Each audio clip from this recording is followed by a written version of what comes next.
Praise the Lord, హల్లెలూయా. మరి మనం అన్య భాషలో ఒక విశ్వాసి మాట్లాడేటప్పుడు తెర వెనకాల అంటే మనం దేవునితో మాట్లాడుతున్న ఫేజ్లో ఉన్నాము అనే దానికి నిర్ధారణ ఏంటంటే, అన్య భాషలో మాట్లాడేటప్పుడు ఒక కాన్స్టెంట్ ఒక ఒక స్ట్రైట్ లైన్ లాగా ఉంటుంది అనమాట. సంభాషణ కామన్ ప్లెయిన్ లాంగ్వేజ్ లాగా ఉంటుంది. ప్లెయిన్ అండ్ చాలా సింపుల్ లాంగ్వేజ్లో ఉంటుంది, అంటే సింపుల్ టెంపోలో ఉంటుంది. కొన్ని సందర్భాల్లో పరిశుద్ధాత్మ దేవుడు దానికి ఎమోషన్స్ అందించినప్పుడు చాలామంది భాషల్లో అంటే ఆ సందర్భానికి ఏదైతే భారం పెడుతున్నాడో ఆ భారాన్ని బట్టి కొందరు దేవుని సన్నిధిలో దుఃఖంతో ప్రార్థన చేసేవారంటే ఏడ్చుకుంటూ ప్రార్థన చేస్తూ ఉంటారు. సో దేవుడు ఆ భారం పెడతాడు. తెలియని భారం వస్తుంది, సడన్గా తెలియని భారం వస్తుంది, తెలియని దుఃఖం వస్తుంది. చాలామంది అనుకుంటారు, అసలు నేను ఎందుకు ఏడ్చిన భాషలో ప్రార్థన చేసేటప్పుడు, అసలు ఏమీ లేకుండా నేను ఎందుకు ఏడ్చాను, ఉన్న పలంగా నవ్వు వస్తుంది,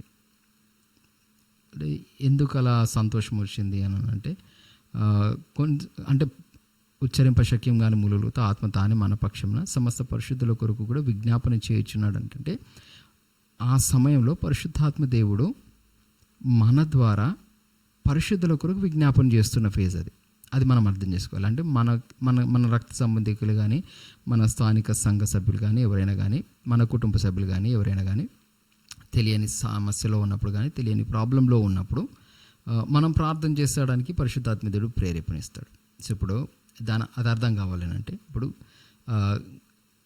ఆ కందాకే రాణి యొక్క ఖజానాదారుడు ఆ నపుంసకుడు యెరూషలేము వచ్చి తిరిగి ఐగుప్తు దేశానికి వెళ్ళిపోతున్నప్పుడు దేవదూత ద్వారా ఫిలిప్పుకి దర్శనం వచ్చింది. నువ్వు పలానా దిశలో వెళ్ళి ఒక రథం వెళ్తుంది, ఆ రథంలో ఆ పలానా వ్యక్తి ఉంటాడు, ఆయన దేవుని వాక్యం చదువుతున్నాడు, ఆయనకి కొన్ని విషయాలు అర్థం కావట్లేదు, నువ్వు వెళ్ళి వివరించినప్పుడు ఫిలిప్పు వెళ్ళి అక్కడ దేవుని కార్యం జరిగించినట్లుగా మనం చూస్తాం. అంటే ఫస్ట్ ఆఫ్ ఆల్ ఆయన చదివేటప్పుడు ఆ నపుంసకునికి అసలు దాని యొక్క భావం అర్థం కాలేదు. అసలు ఇది ఎవరిని ఉద్దేశించి దేవుడు ఇలా మాట్లాడుతున్నాడు అనే విషయం నాకు అర్థం కాలేదు. అలా అర్థం కానప్పుడు ఆయన సందేహంతో ఉన్నప్పుడు, డౌట్తో ఉన్నప్పుడు దేవుడు ఫిలిప్పుని పంపించాడు. అంటే ఒక విశ్వాసికి దేవుని గూర్చి ఏదైనా తెలుసుకోవాలన్న ఆతురతతో ఉన్నప్పుడు దేవుని సహాయం దొరుకుతుంది, అంటే మనుషుల సహాయం దొరుకుతుంది. దేవుడు ఒక మనుషుల దయందు దేవుని దయందును యేసుక్రీస్తు ప్రభువారు ఏ రీతికనైతే భూమి మీద సేవ చేసి వర్ధిల్లున్నాడో, యేసుక్రీస్తు ఏ విధంగా అయితే ఆత్మ ద్వారా జన్మించినాడు, పరిశుద్ధాత్మ ద్వారా కన్యమరియ గర్భం ధరించిన, మనం కూడా పరిశుద్ధాత్మ ద్వారా తిరిగి జన్మించిన వారిని. సో యేసుక్రీస్తు ప్రభువారి ద్వారా ఏ విధంగా అయితే పరిశుద్ధాత్మ దేవుడు కార్యం చేస్తాడు, మన ద్వారా కూడా అలాగే కార్యం చేస్తాడు. పరిశుద్ధాత్మ ద్వారా మనము పని జరిగించే వారమైన, అంటే మన పిలుపుని బట్టి, మన ప్రత్యక్షతను బట్టి. సో పరిశుద్ధాత్మ దేవుడు ఒక వ్యక్తిని వాడుకొని సంఘానికి క్షేమాభివృద్ధి కలిగజేస్తాడు. ఇప్పుడు నపుంసకుడు రక్షణ పొందడానికి ఫిలిప్పు మనుషుల దయ, దేవునికి మహిమ కలుగును కాక. సో మనుషుల దయ అనేది ఫిలిప్పుకి ఏ రీతిగా వచ్చింది, దేవుడు పంపిస్తే వచ్చింది. సో అంటే రాజ్య విస్తరణలో దేవుడు సాటి విశ్వాసిని కూడా ఒక సందర్భంలో వాడుకోగలడు. అదే ఆ మాటని మనం చూస్తున్నాం. అంటూ ఫిలిప్ ఎక్కడ ప్రాక్టికల్లీ వాడబడ్డాడో, కొందరు తెలియకుండా వాళ్ళు మోకాళ్ళ మీద దేవుని సన్నిధిలో వాడబడతారు. చాలామంది వాడబడతారు తెలియకుండా.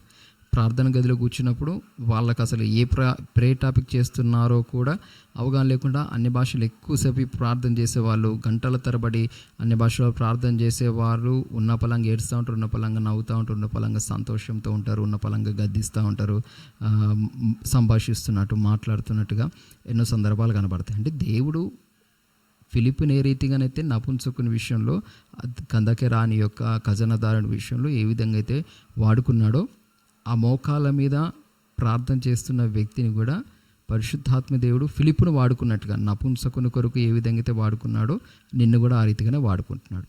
సో దాంట్లో ఏం పెద్ద ఆశ్చర్యపోవాల్సిన అవసరం లేదు. కాకపోతే మనం భాషలో మాట్లాడేటప్పుడు ఆ టోను, ఆ ఫేస్ చేంజ్ అవుతున్నప్పుడు అక్కడ కొంత సీరియస్నెస్ ఉంది అనే విషయాన్ని మనం జాగ్రత్తగా గమనించాలి. ఆ సమయంలో మనం కాస్త దేవునికి ఎక్కువ అందుబాటులో ఉండడానికి ప్రయత్నం చేయాలి. యెహోవా మీకు దొరుకు కాలం ముందు ఆయనను వెతుకుడి, ఆయన సమీపంలో ఉండగా నేను వేడుకునేది. సో నీ కాన్షియస్నెస్ యాక్టివేట్ అయి ఉండాలి. అంటే పరిశుద్ధాత్మ దేవుడు ఈ సమయంలో ఈ ఎమోషన్స్ విడుదల చేస్తున్నాడు అని అంటే ఆ ఎమోషనల్ స్టేట్లో ఎవరో ఉన్నారు. అంటే నువ్వు దుఃఖపడుతున్నావు, అంటే తెలియని బాధతో ఎవరో బాధపడుతున్నారు. సో పరిశుద్ధాత్మ దేవునికి ప్రతి ఒక్కరి హృదయాలు తెలుసు, ప్రతి ఒక్కరి సమస్యలు తెలుసు. మనం 4 గోడల మధ్యలో ఉండి ప్రార్థన చేసుకుంటున్నావు. నువ్వు ప్రార్థన చేయడానికి వెళ్ళినప్పుడు నువ్వు గదిలో ఉండి ప్రార్థన చేసుకో, రహస్యమందు నేను చూసిన తండ్రి నీకు బహుమానం ఇస్తాడు. సో నువ్వు రహస్యంగా దేవునితో అందుబాటులో ఉన్నాడు. ఎవరు అందుబాటులో ఉన్నాడు అదే కదా దేవుడు చూసుకుంటున్నాడు. అరే మానవ జాతిని రక్షించడానికి ఎవరైనా నీతిమంతులు అందుబాటులో ఉన్నారా? వాళ్ళని పక్కన పెట్టి జలప్రలయంతో మిగతా వాళ్ళందరినీ తుడిచివేస్తానన్నప్పుడు నోవా అందుబాటులో ఉన్నాడు. నోవా నీతిమంతుడు కాబట్టి అందుబాటులో ఉన్నాడు. తన కుటుంబం నోవాహు కాపాడుకుంటూ వస్తున్నాడు, నీతి మార్గంలో నడిపించుకుంటూ వస్తున్నాడు. కాబట్టే కదా దేవుడు నోవాహును వాడుకొని ఒక మానవ జాతి కంప్లీట్గా ప్రక్షాళన కాకుండా ఒక ట్రేస్ నుంచింది, ఒక కుటుంబాన్ని నుంచింది. సో నువ్వు కూడా ఆ రీతిగానే దేవునికి అందుబాటులో ఉన్నావు. 4 గోడల మధ్యలో మోకాల మీద దేవునికి అందుబాటులో ఉన్నావు. సో దేవుడు నిన్ను వాడుకొని నీ ద్వారా దేవుడు సంఘానికి క్షేమాభివృద్ధి కలుగజేస్తాడు. ఆ వ్యక్తి ఎవరో తెలియదు, వాళ్ళు ఎంత బాధలో ఉన్నారో తెలియదు, ఎంత వేదనలో ఉన్నారో, ఎంత రోగంతో నరకయాతన అనుభవిస్తున్నారో, నొప్పితో, బాధతో, వేదనతో, ఒంటరితనంతో ఉన్నారో. సో నువ్వు ప్రార్థన చేస్తున్నప్పుడు నీ ద్వారా దేవుడు ఆ వ్యక్తి జీవితంలో కార్యం చేయగలడు. ఆకాశం నా వశము, భూమి నేను నరులకు ఇచ్చినాను అన్నట్టు. అంటే భూమి మీద దేవుడు ఏదైనా చేయాలంటే ఆయనకి నరులు కావాలి. దేవుడు పట్టణంలో ఏదైనా చేయదలిచినప్పుడు ఆ విషయాన్ని దేవుడు తన సేవకులైన ప్రవక్తలకు చెప్పకుండా ఏది చేయడు. అది దేవుని యొక్క సిద్ధాంతం. ఆయన తన స్వభావానికి విరుద్ధంగా ఏది చేయడు. సో నీ పట్టణంలో, నీ కుటుంబంలో దేవుడు, నువ్వు ఆ కుటుంబానికి నువ్వు ఒక రక్షణ ద్వారంగా ఉన్నావు అంటే, నువ్వు ఒక మూలరాయిగా ఉన్నావు అని అంటే, నీ ద్వారా దేవుడు ఒక కుటుంబ వ్యవస్థను, అంటే పరసంబంధమైన కుటుంబ వ్యవస్థను, సంఘాన్ని స్థాపించాలి అని దేవుడు నిర్ణయించుకున్నప్పుడు, నిన్ను మూలరాయిగా పెట్టినప్పుడు దేవుడు నిన్ను ఆ రీతిగా నిన్ను వాడుకుంటాడు, నిన్ను ఆశీర్వదిస్తాడు. సో ఆ రీతిగా నోవాహు కుటుంబాన్ని దేవుడు ఆ సందర్భానికి వాడుకొని వాళ్ళని ముందుకు తీసుకెళ్ళాడు. దేవునికి మహిమ కలుగును గాక. సో మనము అందుబాటులో ఉన్నామా? సో మన ద్వారా దేవుడు కార్యం చేస్తాడు. ఆ వ్యక్తి ఎంత బాధలో ఉన్నాడో తెలియదు, ఎంత వేదనలో ఉన్నాడో తెలియదు. మనం ప్రార్థన చేసినప్పుడు ఆ వ్యక్తికి దేవుడు మేలు చేస్తాడు అన్నమాట, దేవుడు ఉపకారం చేస్తాడు. సో మనం భాషలు మాట్లాడుతున్నప్పుడు పరిశుద్ధాత్మ దేవుడు ఆ సమయానికి ఎమోషన్స్ ద్వారా ఇంటర్ఫియర్ అయిపోయి అసలు ఆయన దిశానిర్దేశంలోనే కొనసాగుతుంది. కాకపోతే అక్కడ పరిశుద్ధులకు మేలు జరుగుతుంది అనే భావంతో మనం కాన్షియస్గా ఉంటాం. అంటే ఎవరో తెలియని వ్యక్తి మన ద్వారా దేవునికి, అంటే దేవుడు మన ద్వారా దేవుడు వాళ్ళకి మేలు చేస్తున్నాడు, ఉపకారిగా నేను ఉన్నాను వాళ్ళకి, దేవుని పనిముట్టుగా. అంటే దేవుడు అంటే నీవే నీ కుటుంబానికి, మేబీ నీ ద్వారా నీ సంఘాల్లో, నీ స్థానిక సంఘంలో ఎవరికైనా నువ్వు ఉపయోగపడుతుంది. మీ పాస్టర్ గారికి తెలియని సమస్య వస్తుంది అనుకోండి ఉదాహరణకి. సో నువ్వు అందుబాటులో ఉన్న ప్రార్థనలో పరిశుద్ధాత్మ దేవుడు నీకు భారం పెడతాడు. ఇదిగో మీ పాస్టర్ గారికి అపవాది ఇదిగో ఇలాంటి కీడు చేయదలిచినాడు, నువ్వు ప్రార్థన చేస్తే నేను కార్యం చేస్తాను అని నిన్ను వాడుకుంటాడు. సో మీ సంఘ నాయకుని నువ్వు ఎంతగానో నువ్వు బ్యాకప్ చేసుకుంటున్నావు. దేవునికి మహిమ కలుగును గాక.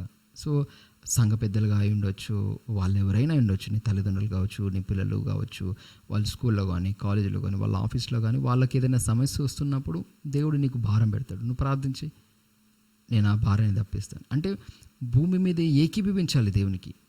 అది దేవుడు కోరుకుంటున్నది. సో భూమి మీద దేవుని చిత్తం నెరవేరాలి అని అంటే భూమి మీద ఎవరిదైతే చిత్తం చెల్లుతుందో దేవుడు వాళ్ళ చిత్తంతో కలిసి పనిచేస్తాడు అన్నమాట. దేవునికి మహిమ కలుగును. యేసుక్రీస్తు ప్రభువారు శరీరధారిగా వచ్చింది దేనికి అని అంటే భూమిని ఆయన నరులకు ఇచ్చినాడు. నరుని ఆ పాప శరీరాకారంలో రావడానికి కారణం ఏంటి అని అంటే ఆ పూర్తి అధికారం ఆయన చేతిలో ఉండడానికే కదా. దేవునికి మహిమ కలుగును గాక. ఆయన పూర్తి ఆ పరలోక తాళం చేతులు ఆయన దగ్గర ఉన్నాయి, పాతాళం తాళం చేతులు కూడా దావీదు తాళం చేతులు నేను కలిగినాయి, నేను మూసిన ద్వారం ఎవడు తీయడు, నేను తీసిన ద్వారం ఎవడము. శరీరధారిగా వచ్చింది ఏంటంటే ఆయన కంప్లీట్ ఆయన డివైన్ అథారిటీని మనుషుల సామర్థ్యంలో, అంటే పడిపోయిన ఆదాము కాకుండా దేవుడు ఏదైనా తోటలో మనుషుని ఏ రీతిగానైతే నరుని నిర్మించినాడో, ఏ అధికారాన్ని ఇచ్చి మీరు ఫలించి అభివృద్ధిని విస్తరించి భూమిని నుంచి దాన్ని లోపర్చుకుని సముద్రంలోని జలరాశులలోని ప్రతి జీవిని కానీ, ఆకాశ పక్షులను, భూమి మీద ప్రతి జంతువుని మీరు ఏలుబడి చేయుడి అని ఏదైతే అధికారం ఇచ్చినాడో ఆ అధికారాన్ని తిరిగి యేసుక్రీస్తు ద్వారా ప్రభు రిస్టోర్ చేశాడు. శరీరధారిగా వచ్చిన దేవుని ద్వారా సమస్తం రిస్టోర్ చేయబడింది. ఎందుకంటే శరీరధారిగా రావడానికి కారణం అదే. సో నీవు శరీరధారిగా ఉన్నావు ఇక్కడ, నువ్వు తిరిగి జన్మించే ఆత్మ ద్వారా పరిశుద్ధాత్మ దేవుని ద్వారా యేసుక్రీస్తు ప్రభువారు కన్యమరియా గర్భంలోంచి ఏ రీతిగా బయటకు వచ్చాడు. వాక్కు శరీరధారిగా బయటకు వచ్చాడు. దేవునికి మహిమ కలుగును గాక. కృపాసత్య సంపూర్ణుడిగా శరీరధారిగా ఆయన బయటకు వచ్చినాడు. సో పరిశుద్ధాత్మ దేవుడు వాక్కును శరీరధారిగా మార్చాడు. నీవు వాక్కు ద్వారా జన్మించావు. నిన్ను దేవుడు యేసుక్రీస్తు ప్రభువాని పరిశుద్ధాత్మ దేవుడు ఏ రీతిగానైతే ఈ భూమి మీద కలిసి పనిచేశారు, వారిద్దరు కలిసి పనిచేశారు. పరిశుద్ధాత్మ దేవుడు యేసుక్రీస్తు ప్రభువారు వారిద్దరికి కలిసి పనిచేశారు. కాబట్టే కదా ఇదిగో ఆ పక్షుల్లోంచి ఏది నేల రాలిపోదు అనే మాట ఉంటుంది. ఆయన చెప్పగలుగుతాడు, వాటికి గరిసెలు లేవు, కొట్లు లేవు, అయినా గాను దేవుడు వాటిని వాటి గురించి చెప్పగలుగుతున్నాడు. ఒక వలై నీకు ఫస్ట్ చేప వస్తుంది, ఆ చేప నోట్లో షెకెల్ ఉంటుంది, నువ్వు అరషెకెల్ నువ్వు పన్ను కట్టు, నాకు పన్ను కట్టు. సో సముద్రంలోని జీవుల మీద ఆయనకు అధికారం కనబడుతుంది. వేటగాని ఊరిలోంచి ఏ పక్షి కూడా నేల రాలిపోదు, అది దేవుని చిత్తంలో లేకపోతే నా ఆకాశ పక్షుల మీద ఉంది. సో కట్టేసిన గాడిద అక్కడ కనబడుతుంది. ఆ గాడిదతో పాటు ఎవరు ఎక్కని గాడిద పిల్ల ఉంటుంది. వాటిని తీసుకురండి యజమాని అడిగితే ఇది ప్రభు కోసం కావాలని అడిగితే వాళ్ళు సిద్ధం చేస్తారు, వాళ్ళు పంపిస్తారు. మీరు దాన్ని విడిపిస్తున్నప్పుడు వాళ్ళని పంపిస్తారన్న. సో భూమి మీద జంతువుల మీద ఆయనకు అధికారం ఉంది, ఆకాశ పక్షుల మీద అధికారాన్ని చూపిస్తున్నాడు, సముద్రంలోని చేపల మీద ఆయన అధికారం చూపిస్తున్నాడు. పేతురు వలేసినప్పుడు విస్తారమైన జలరాశులు లోంచి చేపలు పడ్డాయి. దినమంతా రాత్రంతా ప్రయాసపడ్డాడు పాపం, ఆయనకి ఏం దొరకలేదు. కుడివైపున వలేమన్నాడు, వేసాడు, ఉన్న చేపలన్నీ అల్లకి వచ్చాయి. ఎన్ని చేపలు పట్టగలవు వలలో అన్ని చేపలు రాగలిగినాయి. దేవునికి మహిమ కలుగును గాక. సో సూపర్ న్యాచురల్గా దేవుడు అక్కడ కార్యం చేశాడు. సో సూపర్ న్యాచురల్ పవర్ని పరిశుద్ధాత్మ దేవుడు మనుషుల ద్వారా దేవుడు కనపరుస్తాడు అనమాట. దేవునికి మహిమ. సో పాస్టర్లు అందరూ ఎవరు? సూపర్ న్యాచురల్గా హీలింగ్స్ చేసేవాళ్ళు, దయ్యాలు వెళ్ళగొట్టేవాళ్ళు, అన్ని భాషలు మాట్లాడేవాళ్ళు, ప్రవచనం చెప్పేవాళ్ళు, వాళ్ళు మనుషులు. సో సూపర్ న్యాచురల్గా చెప్తున్నారు అంటే వాళ్ళు న్యాచురల్ మనుషులు, సూపర్ న్యాచురల్ గాడ్ వాళ్ళలో ఉండి వాళ్ళ ద్వారా దేవుడు కార్యం చేస్తున్నాడు. అది సింపుల్. సో పరిశుద్ధాత్మ దేవుడు ఒక వ్యక్తి భాషలో మాట్లాడేటప్పుడు ఆ వ్యక్తి సో ప్లెయిన్ లాంగ్వేజ్లో సాగుతున్నప్పుడు నువ్వు కృతజ్ఞతాస్తుతి చెల్లిస్తున్నావు అన్న దానికి భావన. సో అది అర్థం చేసుకోవచ్చు. సో దేవుని మనం కొనియాడుతున్నాం, దేవుని వర్షిప్ చేస్తున్నాం. దేవానికి స్తోత్రం, నువ్వు మహోన్నతుడు, నువ్వు సర్వోన్నతుడు, నువ్వు సర్వాధికారి, నువ్వు ఆశ్చర్యకరుడు, నువ్వు ఆలోచనకర్త. ఈ నేపథ్యంలో స్తుతి సాగుతూ ఉంటుంది. సో లేదంటే మన గోస చెప్పుకుంటూ ఉంటాం, మన బాధ చెప్పుకుంటాం కామన్గా ప్లెయిన్గా.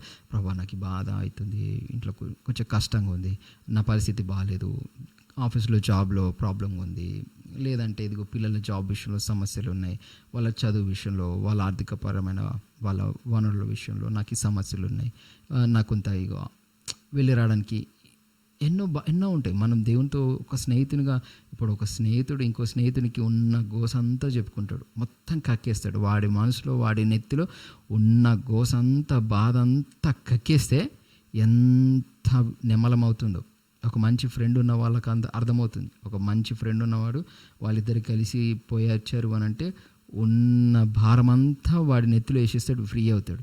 వాడు ఆలోచిస్తుంటాడు, వీడి బాధ ఏంది, ఇంత బాధ ఉంది, వీడి గోస ఏంది అని ఆలోచిస్తూ ఉంటాడు. సో నువ్వు నీ తలంపులో నీ బాలో నీ ఎమోషన్స్ అంతా వాడి నెత్తిలో వేసావు కాబట్టి వాడు ఇప్పుడు ఆలోచిస్తాడు, నెత్తికొక్కుంటూ ఉంటాడు. పాప వీడిని ఎట్లా కాపాడాలి, నా దగ్గర ఇంతే ఉన్నాయి, నేను ఇంతే చేయగలరా, నేను అడిగి చూస్తాను, నేను ఎక్కడైనా నాకు ఇంకా ఏదైనా సపోర్ట్ దొరికితే నేను నీకు హెల్ప్ చేస్తాను. ఆ రీతిగా ముందుకు ఫ్రెండ్స్ అట్లనే ముందుకు. దేవుడు నిన్ను స్నేహితునిగా ఎంచాడు. 15వ అధ్యాయంలో యోహాను సువార్తలో యేసుక్రీస్తు ప్రభువారు స్పష్టంగా చెప్పాడు, నేను ఇప్పటి నుంచి మిమ్మల్ని దాసులు అని పిలవాలి, నేను ఇప్పటి నుంచి మిమ్మల్ని స్నేహితులు అని పిలుస్తాను, మిమ్మల్ని నేను స్నేహితుల్లాగానే ఎంచుతాను. సో నువ్వు భాషలు మాట్లాడేటప్పుడు దేవునితో నీకు సంభాషణ ఆల్మోస్ట్ ఫ్రెండ్ లాగానే సాగుతుంది, కామన్గా ఫ్రెండ్ లాగానే సాగుతుంది. సో నీ బాధ చెప్పుకుంటూ ఉంటావు, ఆయన కూడా కొన్ని సందర్భాలు ఆయన బాధ చెప్పుకుంటాడు. దేవునికి మహిమ కలుగును గాక. దేవుడు ఆయన స్నేహితులకు తప్పించి ఆయన బాధ ఎవరికీ చెప్పుకోడు. 5వ అధ్యాయంలో యెషయా గ్రంథంలో దేవుని బాధ కనిపిస్తుంది. దేవుడు దుఃఖపడుతూ ఉంటాడు. ఆయన యెషయాతో చెప్పుకుంటూ ఉంటాడు, ఇదిగో నా సత్తుగల కొండ మీద నా ప్రియునికి ఒక తోట ఉండి నేను దాన్ని బాగుగా తవ్వి దాన్ని రాళ్ళు ఏరిపారేసి దాంట్లో మంచి ద్రాక్ష బలు నాటి ఒక బురుజు స్థాపించి దాని చుట్టూ రాతి కూడా వేస్తే ఈ 6 ద్రాక్షలు ఫలించినాయి. ఏంది అసలు వీళ్ళకి న్యాయమా ఇది? నేను ఎంత కష్టపడి వీళ్ళ కోసము వీళ్ళని తీసుకొచ్చి ఇలా నాటితే వీళ్ళు ఇలా 6 ద్రాక్షలు ఫలించడమో ఏమైనా న్యాయమా? అబ్రహాము నా స్నేహితుడు, నేను పట్టణంలో ఏదైనా చేయదలిస్తే నేను ఆ స్నేహితుడికి నేను చెప్పకుండా నేను గుమ్మర పట్టణాన్ని ఇదిగో ఈ మమ్రే నుంచి దాటి వెళ్తుంటే నేను అబ్రహాంకి నేను చెప్పకుండా వెళ్ళాను. సో దేవునితో నువ్వు భాషలు మాట్లాడేటప్పుడు ఒక మంచి ఇంటిమేట్ రిలేషన్షిప్ ఉంటుంది. ఒక బ్యూటిఫుల్ రిలేషన్షిప్ ఎస్టాబ్లిష్ అయి ఉంటుంది. సో ఆ రిలేషన్షిప్ మనల్ని అలా డ్రైవ్ చేస్తుంది అనమాట. సో అంత గంటల తరబడి గంటలు భాషలో ప్రార్థన చేయడానికి ఇన్స్పిరేషన్ ఏంది అని అంటే రిలేషన్షిప్పే. నీ సన్నిధిలో ఒక్క దినము గడుపుట, నీ మందిరంలో ఒక్క దినం గడుపుట 1000 దినములు గడుపుట కంటే శ్రేష్టము. రుచి చూచి ఎరుగుతిని యెహోవా ఉత్తముడు. సో అన్య భాషల్లో ఎక్కువ గంటలు ప్రార్థన చేసే వాళ్ళు ఎందుకు అంత గంటలుగా ప్రార్థన చేయగలుగుతున్నారు అని అంటే వాళ్ళకి దేవునితో ఉన్న ఫెలోషిప్, వాళ్ళకి దేవుడు ఏమేమి బయలుపరిచాడు, ఏమేమి ప్రాబ్లమ్స్ ఆ మోకాళ్ళ మీద వాళ్ళు సాల్వ్ చేసుకోగలిగినారు, ఎన్ని రెవల్యూషన్స్ వచ్చినాయి, ఎంత విజ్డమ్ వచ్చింది, ఎంత నాలెడ్జ్ వచ్చింది అనేది వాళ్ళ అనుభవ జ్ఞానంలో వాళ్ళు చెప్పగలుగుతారు అనమాట. దేవునికి మహిమ కలుగును. సో ఇంకొక ఫేజ్ ఉంటుంది ఏంటి అని అంటే దేవుడు మాట్లాడే ఫేజ్. అన్ని భాషల్లో ఉన్నప్పుడు దేవుడు మాట్లాడే ఫేజ్. సో ఎమోషన్స్ అందించే ఫేజ్ వేరు, అంటే ఎమోషనల్ భారాన్ని మనకిచ్చే ఫేజ్ వేరు. దేవుడు డైరెక్ట్గా మాట్లాడే ఫేజ్ వేరు. దేవుడు డైరెక్ట్గా మాట్లాడే ఫేజ్లో భాషలు ఒక రేంజ్లో సాగుతాయి అనమాట. ఒక పీక్ స్టేజ్లో ఒక భారీ ఫైర్ ట్యాంక్స్ వస్తాయి. వాటిని పెంటకోస్టల్స్ ఏమంటారంటే ఫైరీ టంగ్స్ అంటారు. చాలా చాలా చాలా వాళ్ళ స్వాధీనంలో లేనట్టుగా కనబడతారు. వాళ్ళు ఎలా ఉంటారంటే చెలరేగిపోతున్నట్టు, ఒక గర్జించు సింహము గాండ్రిస్తున్నట్టుగా చెలరేగిపోతున్నట్టుగా ఉంటుంది. అంటే సింహము ఇప్పుడు రాజు అది జూలు వదులుకొని లేచింది వేటాడడానికి, అది సింహం లేచింది అన్నట్టుగా ఉంటారు వాళ్ళు. సో ఆ ఫేస్లో ఏముంటుందంటే ఖచ్చితంగా ప్రాఫెసీ ఉంటుంది. ప్రాఫెసీ అంటే బేసికలీ ఏంటంటే దేవుడు ఏదైనా భూమి మీద చేయదలిచినప్పుడు ఆయన ప్రవక్తలైన సేవకులకు చెప్పడమే ప్రాఫెసీ అంటే. సింపుల్గా ఆయనకు అందుబాటులో బద్దలైపోయిన బండ సందుల మీద నిలబడిన వాళ్ళు ఎవరైనా ఉన్నారని చూసినప్పుడు అందుబాటులో ఉన్న వ్యక్తితో ఆయన పంచుకునే బాధనే ప్రాఫెసీ, ప్యూర్లీ ప్రాఫెసీ. దేవునికి మహిమ కలుగును గాక. సో ఆ సందర్భంలో దేవుడు ప్రాఫెసీని రిలీజ్ చేస్తాడు. సో టంగ్స్ కాస్త ప్రొఫెటిక్ టంగ్స్గా మారుతాయి. సో ఆ సమయంలో మనం అడగవచ్చు. కొన్ని సందర్భాల్లో మనం అడిగేటప్పుడు ఆ భాషల యొక్క అర్థ వివరణ ఎట్లా వస్తుంది అంటే తెలియకుండా మనకి ఒక పల్లవి రూపంలోనే రావచ్చు, చరణం రూపంలో రావచ్చు, వర్డ్ ఆఫ్ విజ్డమ్లో రావచ్చు, వర్డ్ ఆఫ్ రెవల్యూషన్లో రావచ్చు, అంటే బుద్ధి వాక్యం కానీ జ్ఞానవాక్యం, వాక్ ప్రత్యక్షతల్లో కూడా రావచ్చు, విజన్ రూపంలో రావచ్చు, అర్థ వివరణ, లేదంటే ఇన్స్పిరేషన్ రూపంలో కూడా రావచ్చు, తలంపు రూపంలో కూడా వస్తుంది, ఆలోచన రూపంలో కూడా వస్తుంది, ఐడియా రూపంలో కూడా వస్తుంది. సో అది అనుభవ జ్ఞానంలో ఉన్న వాళ్ళు, ఆ ఫేజ్లోంచి వెళ్ళగలిగిన వాళ్ళు ఆ ఎక్స్ప్లెనేషన్ ఇవ్వగలరు. సో ప్రత్యేకించి ఎక్కువ అంటే భాషల్లో ఎక్కువ మాట్లాడి చాలా రెవలేటరీ వాక్యాలు చెప్పే వాళ్ళని అడిగితే వాళ్ళు చెప్తారు, నీకు ఈ రెవల్యూషన్ ఎప్పుడు వచ్చింది, ఈ రెవల్యూషన్ వచ్చిన సమయంకి నువ్వు నీ ప్రేరలో ఉంటే నేను ఆటంకి చెలరైపోతున్నాను అని అంటారు. అడిగితే చెప్తారనమాట. సో ఈ టెంపోల్ అంటే నీకు ఈ విజ్డమ్ ఎలా వచ్చింది, నీకు ఈ తలంపు ఎలా వచ్చింది, నీకు ఈ ఉపమానం ఎలా వచ్చింది, ఆ వాక్యం చెప్తూ ఉపమానం ఫ్లో వచ్చేస్తుంది. దేవునికి మహిమ కలుగును కాక. అలాగే వస్తుంది. సో ఇంతకుముందు వీడియోలో మనం అన్య భాషలో మాట్లాడేటప్పుడు ఒక మాట చెప్పాను అనమాట. ఇప్పుడు ఒక స్వస్థత వరము ఒక విశ్వాసి ఎగ్జిబిట్ చేయాలి అని అంటే, డెమాన్స్ట్రేట్ చేయాలంటే అవతల వ్యక్తి ఖచ్చితంగా ఏదైనా రోగంతో, వ్యాధితో, సమస్యతో ఉంటే ఈ వ్యక్తి చేయించి ప్రార్థన చేసినప్పుడు ఆ వ్యక్తికి బాగవుతుంది. సో అన్ని భాషలు అలా కాదు అనే మాట నేను చెప్పినప్పుడు ఆ ఉపమానము మాట్లాడుతున్నప్పుడు పరిశుద్ధాత్మ దేవుడు రెవల్యూషన్లో వచ్చింది. అది పూర్తి నా బుద్ధి కాదు, నా జ్ఞానం కాదు, నాకున్న జ్ఞానం అంతా దేవుడు అనుగ్రహించింది.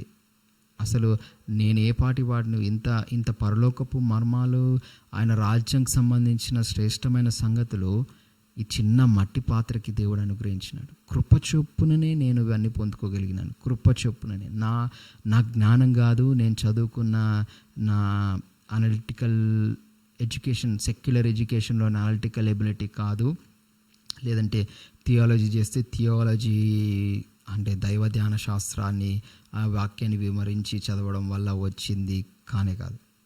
మేబీ స్కిల్ వస్తుందేమో, అంటే ఇంటర్ప్రిటేషన్ అంటే బైబిల్ స్టడీ మెథడ్స్ చదివితే బైబిల్ చదివే స్కిల్ వస్తుంది, బైబిల్ని అర్థం చేసుకునే స్కిల్ పెరుగుతుంది. అంటే దాంట్లోని ఉపయోగాలు చాలా బాగుంటాయి. సో థియాలజీ చేసిన వాళ్ళు వాక్యం చెప్తే చాలా బాగా చెప్తారు.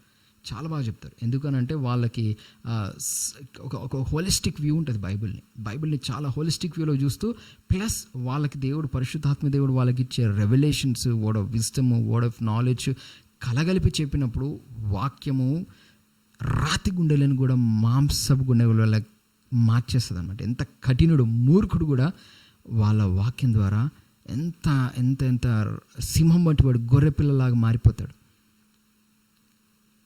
దేవునికి మహిమ కలుగును గాక. Praise the Lord. హల్లెలూయా.